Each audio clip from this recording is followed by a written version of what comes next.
안녕하십니까. 오늘은 모세와 출애굽에 대해 말씀을 드리겠습니다.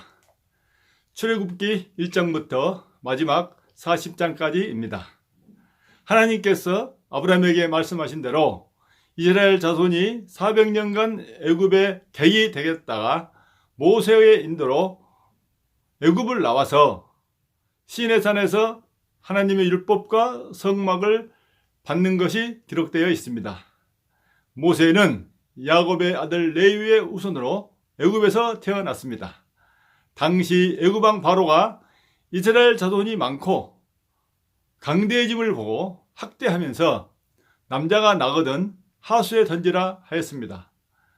모세는 준수하게 태어나 석 달을 숨겼습니다. 그러나 더 이상 숨길 수 없어 갈대 상자에 넣어 하숫과 갈대 사이에 두었습니다. 마침 바로의 딸이 하숫가에 나왔다가 모세를 발견하고 그 어머니를 유모로 하여 키우게 하였습니다. 모세가 자라매 바로의 딸의 아들이 되었습니다. 모세가 장성한 후 자기 형제, 즉 이스라엘 사람을 위하여 애굽 사람을 쳐 죽였습니다. 그러나 이 일이 탄로되어 바로가 모세를 죽이고자 하니 모세는 미디안 땅으로 피하였고 거기서 미디안 제사장의 딸과 결혼하여 살았습니다. 여러 해 후에 하나님께서 이스라엘 자손이 고역으로 탄식하여 부르짖는 소리를 들으시고 아브라함과 이삭과 야곱에게 세운 언약을 기억하셨습니다. 모세는 미디안 제사장 이드로의 양무리를 치고 있었습니다. 하나님께서 하나님의 산 호렙에서 떨기나무 불꽃 가운데서 모세에게 나타나 나는 내 조상의 하나님이니 아브라함의 하나님, 이삭의 하나님, 야곱의 하나님이니라. 내가 애굽에 있는 내 백성의 고통을 정령히 보고 그들이 그 간역조로 인하여 부르짖음을 듣고 내가 내려가서 그들을 애굽인의 손에서 건져내고 그들을 그 땅에서 인도하여 아름답고 광대한 땅, 적과 뿌리를 흔 땅, 곧 가나안 족속, 헷 족속, 아모리 족속, 브리즈 족속, 히위 족속, 여부스 족속의 지방에 이르려 하노라 하셨습니다. 하나님께서 400년 전에 아브라함에게 약속하신 대로 이스라엘 자손을 애굽에서 이끌어내겠다는 말씀입니다. 그리고 이제 내가 너를 바로에게 보내어 너로 내 백성 이스라엘 자손을 애굽에서 인도하여 내게 하리라 하셨습니다. 이에 모세는 내가 누구간데 바로에게 가며 이스라엘 자손을 애굽에서 인도하여 내리까 하였습니다.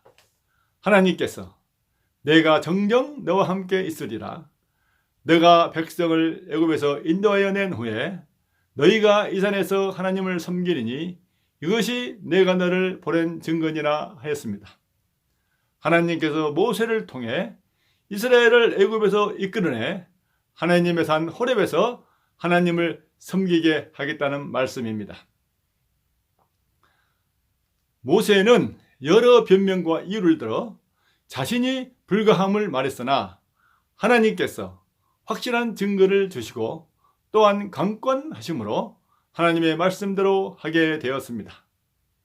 모세는 애굽으로 가서 형 아론을 만났습니다. 모세와 아론이 바로에게 가서 이스라엘 하나님 여호와의 말씀에 내 백성을 보내라. 그들이 광야에서 내 앞에 절기를 지킬 것이니라 하셨다 말했습니다. 이에 바로는 여호와가 누구간데 내가 그 말을 듣고 이스라엘을 보내겠느냐 하였습니다.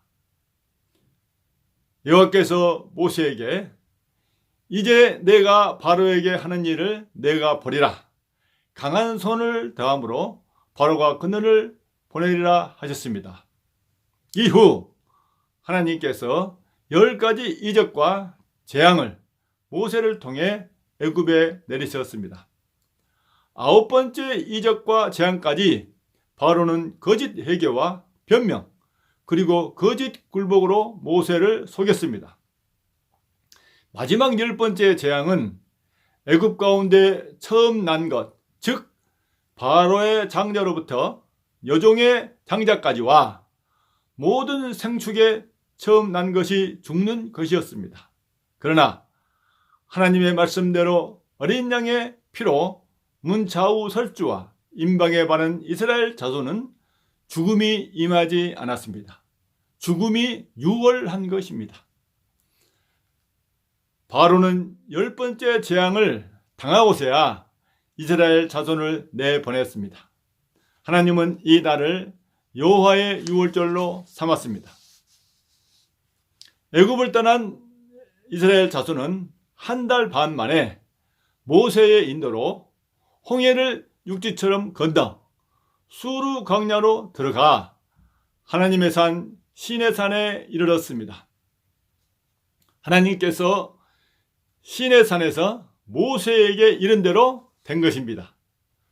시내산에 이르는 동안 하나님께서 광야길 가는 이스라엘을 구름기둥과 불기둥으로 보호 인도하셨습니다.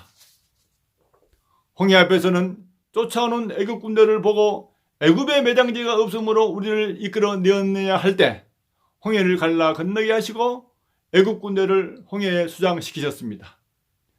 마라에서는 물이 쓰다 할 때 쓴물을 단물로 바꾸셨으며 신광야에서는 애굽 땅에서 고기 가마 곁에 앉았던 때와 떡을 배불리 먹던 때가 좋았다 할 때 만나와 메추라기를 주셨고, 르비딤에서는 물이 없다 할 때 반석에서 물이 나게 하셨으며 아말렉이 왔을 때 이기게 하셨습니다.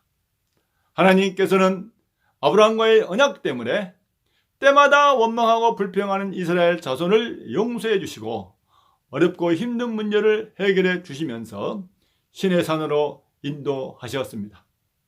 이스라엘 자손에게 하나님이 어떤 하나님이신가를 보여주신 것입니다. 이스라엘 자손은 시내산 앞 시내 광야에 장막을 쳤습니다. 하나님께서는 시내산에 임재하셨습니다. 하나님께서 시내산에서 모세를 통해 십계명을 비롯한 율법을 주시고 지성소와 성소 그리고 그 안과 밖의 기둥과 함께 성막 곧 회막을 세우게 하셨습니다. 애굽을 떠난 지 1년이 될 때였습니다. 성막이 세워진 후 하나님께서 낮에는 구름이 성막 위에 있게 하시고 밤에는 불이 그 구름 가운데 있게 하셨습니다. 하나님께서 성막과 함께 이스라엘 가운데 친히 함께 계신 것입니다. 앞으로 이스라엘 자손은 하나님의 언약대로 하나님과 함께 가나안 땅을 향하여 나아갈 것입니다. 지금 천국을 향하여 나가는 우리에게는 임마누엘로 오신 예수 그리스도가 계십니다.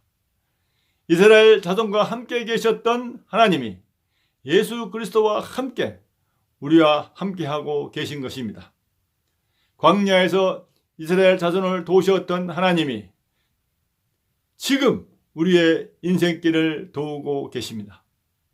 이 방송을 들은 여러분들, 예수 그리스도와 함께 악하고 재앙 많은 광야 같은 세상에서 하나님의 도우심으로 승리하기를 축원합니다. 감사합니다.